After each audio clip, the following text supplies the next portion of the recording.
guys! So for today's video po ay isi-share ko sa inyo kung paano po ako nagpapadala ng pera sa Philippines.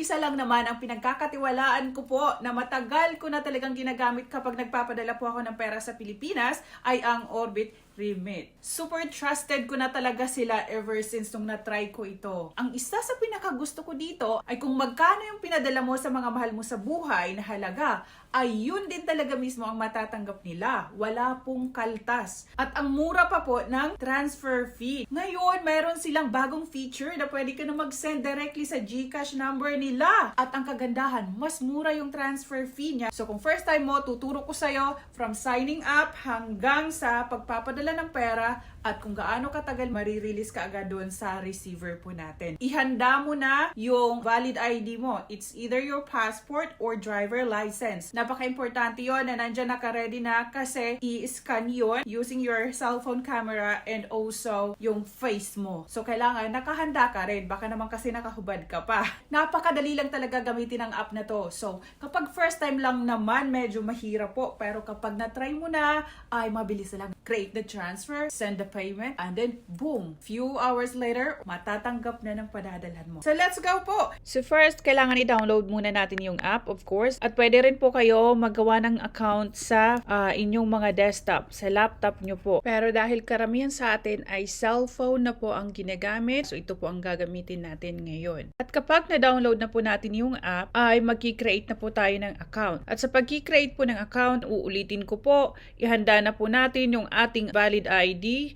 It's either your driver license or your passport. Please note, for New Zealand customers, they only accept a New Zealand driver license or your passport. So after natin ma-enter yung ating email address, so kailangan din natin ipasok of course yung password. At pagkatapos po niyan ay magsisenda po ito ng verification link sa ating email na ni-register. Kailangan ma-click natin yung link na yon within 24 hours, otherwise mag-i-expire po yun. At ito nga po pala yung itsura ng marireceive natin na verification link sa ating email. At pagkatapos po nating ma-click yung confirm your email address, ay pwede na po tayong bumalik ulit sa app at mag-log in using your email address na ginamit sa pag-register and the password. At pagkatapos po nating mag-login ay ito po ang lalabas. Verify your mobile number. This is to protect our account po. Kaya kailangan i-enter natin yung ating mobile number at magsisend po yan ng verification code sa ating cellphone at yung code na yon ay i-enter lang po natin dyan kapag natanggap na po natin. And after that, verified na po and protected na po yung ating account. At pindutin na lamang po natin yung get started at ito po yung unang-una na bubungad po sa atin. If you notice ay hindi pa po natin na i-enter ang ating personal details like our name and date of birth. So punta lang po tayo dyan sa settings, pindutin lang po natin yung icon na yan sa baba and after that, yan na po ang lalabas. Ay pipindutin naman natin yung nasa taas, yung nakalagay na customer number. Pag napindot natin yan, yan naman ang lalabas. Diyan na po natin ipapasok yung ating personal details. At tandaan, dito po sa part na to, napaka-importante po na kailangan consistent yung ipapasok nating detalye. Kung ano po yung lumalabas na pangalan natin, exactly talaga the same doon sa valid ID na gagamitin natin. It's either your passport or driver license. Ay, kailangan mag-match po talaga sila. Pati na rin po yung inyong date of birth. Kaya kailangan double check po natin ng maigi po.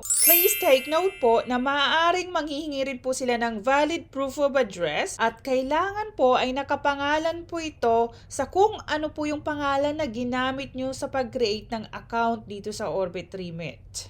Pagkatapos po nating ma-enter lahat ng detalye at ma-double check to make sure na tama po lahat ang ating pinasok, ay i-click lang po natin yung save. At pagkatapos po niyan ay save na po ang ating information at i-click lamang po natin yung back button na yun sa taas para makabalik tayo sa homepage at kung gusto natin mag-create na ng transfer ay i-click lamang yun sa baba na yan at i-click po natin yung create transfer. Ayan po lalabas kung magkano yung gusto nating ipadala at makikita rin natin yung exchange rate. So ayan po ang nakalagay ay yung default amount nila is $1,000 pero pwede po yan palitan kalimutan, pwede ka po magpadala ng mas mababa pa po dyan. Ang minimum nila na pwedeng ipadala ay $5.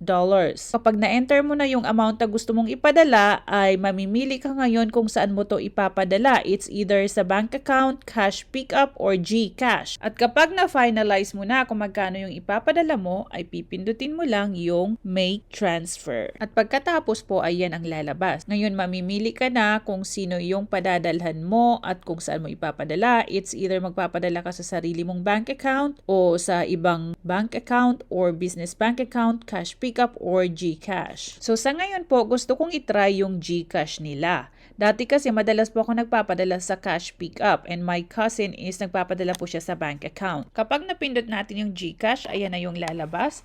Halos same lang din yan guys doon kung ang pipindutin mo ay cash pickup. So ngayon, tutuloy natin yung sa GCash po tayo muna ngayon. So ayan, kailangan po natin yung first name and last name po nung ating receiver, nung may-ari ng GCash number. Of course, the GCash number. Pagkatapos po pala natin guys, ma-enter yung information ng ating receiver. Ayan po lalabas, transfer purpose. Ayan, nakalabas yun yung pagpipilian natin. So this time, ang pipiliin ko is I'm supporting family or friends. Kasi papadala ko po yan sa aking kapatid. So ayan na guys, yung nakalagay dyan ay kailangan mag-provide tayo ng self-portrait and copy of your passport page or driver license na kailangan nandun nagko-confirm ng ating name and date of birth. Kailangan sundan lamang po natin yung instructions po na mga lalabas dito ngayon. So, kailangan i-click natin yung OK para magkaroon ng access sa ating camera. So, take note po dyan.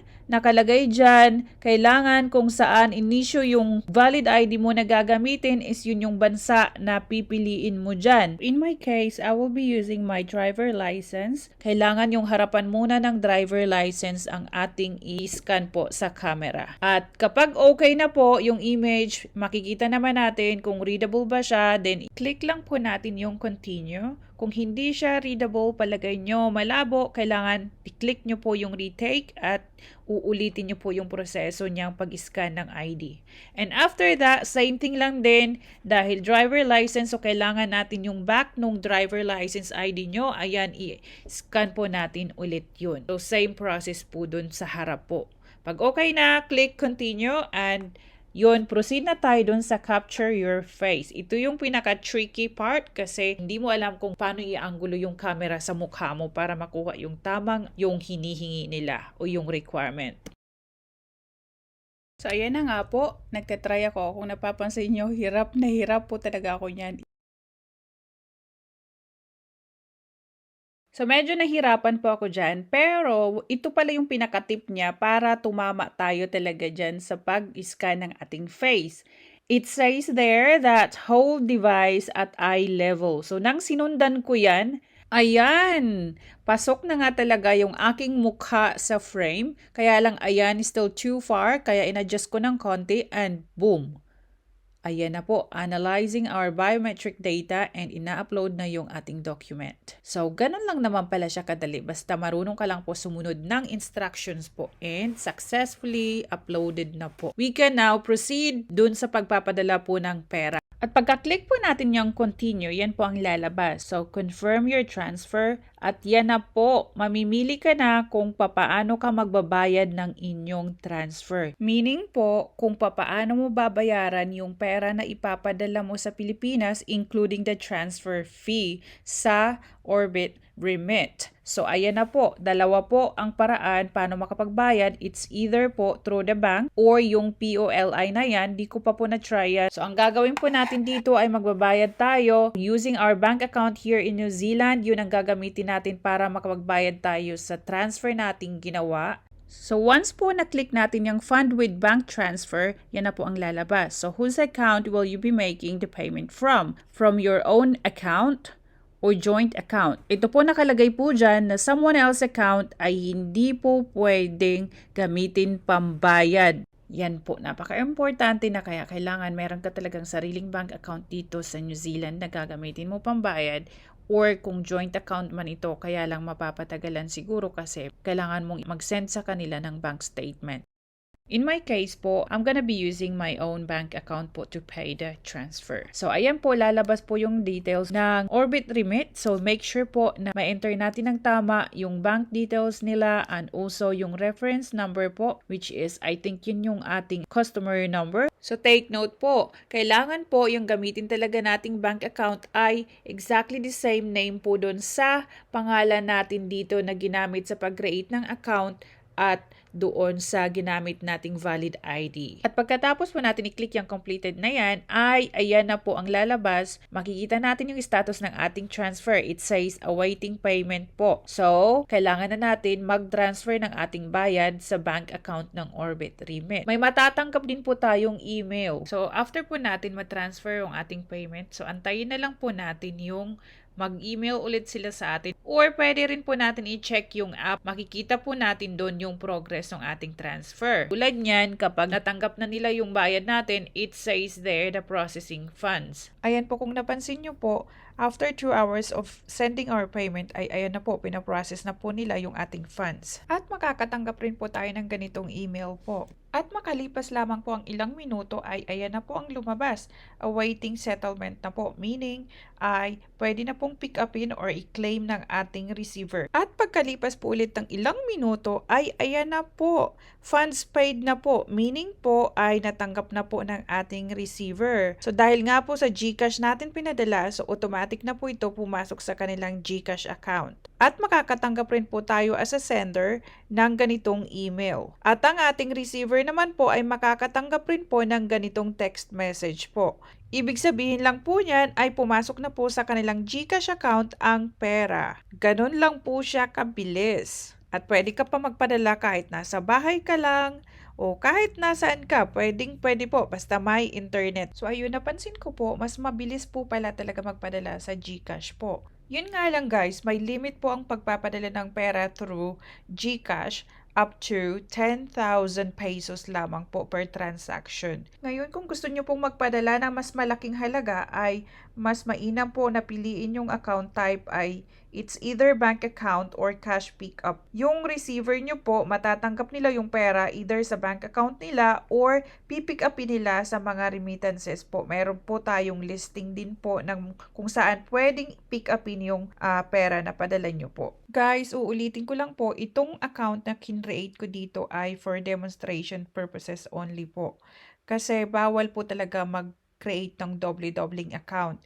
Kaya ang ginamit ko po dyan sa pagpapadala ko ng pera talaga is yung bumalik ako doon sa original ko talagang account. Gusto ko lang kasi talaga sa inyo ipakita po yung step by step talaga ng pag-create ng account. Pero kung marami pa rin po talaga kayong mga katanungan or nagkaroon kayo ng problema po sa pagpapadala nyo po, ay pwede po kayong kumontak po sa kanila directly po.